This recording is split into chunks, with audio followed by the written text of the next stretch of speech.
一個對所有香港青少年來講都非常重要嘅主題。遠離毒品，保持健康。我哋將會徹底分析，保持其真實性，並確保你掌握事實，從而做出明智嘅選擇。而家我們開始探討吧。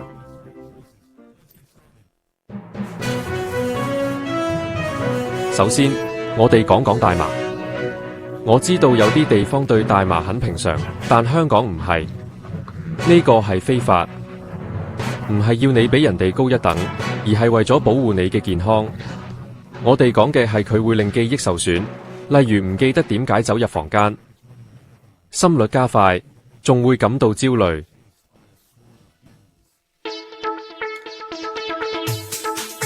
而家你可能會諗，CBD 大麻二酚又會點？CBD 在香港都係非法，甚至唔好諗從其他國家引進呢啲產品。等我哋來講講阿德拉聰明藥，又稱安非他命。有啲人認為佢係提高成績嘅靈丹妙藥，但係我話俾你知，你唔值得冒呢個險。呢啲會令你整晚瞓唔到，令你心跳加速，感覺焦慮，就好似要參加突擊考試一樣。跟住介紹敬可酮，一種處方鴉片類藥物。我知道有時醫生會開呢種藥來治療嚴重的疼痛，咁係合法嘅。但如果你從其他地方獲取佢，你就係玩緊一個危險嘅遊戲。我哋講嘅疲倦眼瞓、呼吸困難、嘔心感令你好難受，最可怕嘅就係咁折磨。敬可酮過量服用嘅風險好高。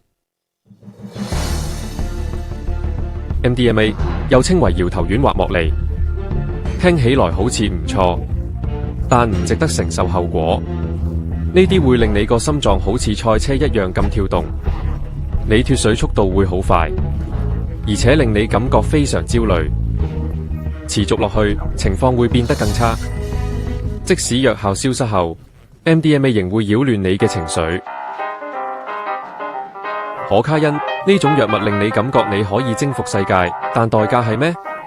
當然，佢可以暫時增強你嘅能量，但同時都會帶來好多負擔。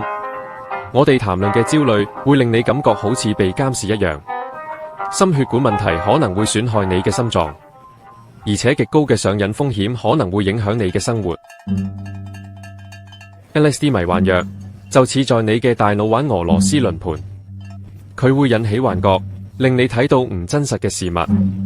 焦慮令你感覺長在逼近，而且可能未來幾年都困擾住你。LSD 會損害你嘅判斷力，令你做出清醒時絕對唔會做嘅事。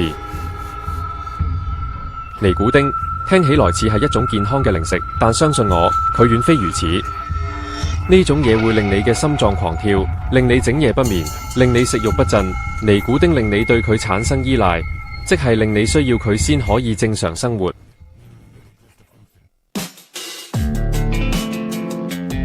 裸蓋菇又被稱為迷幻蘑菇，聽起來可能似係好奇幻嘅嘢，但佢哋嘅效果遠一啲都唔神奇。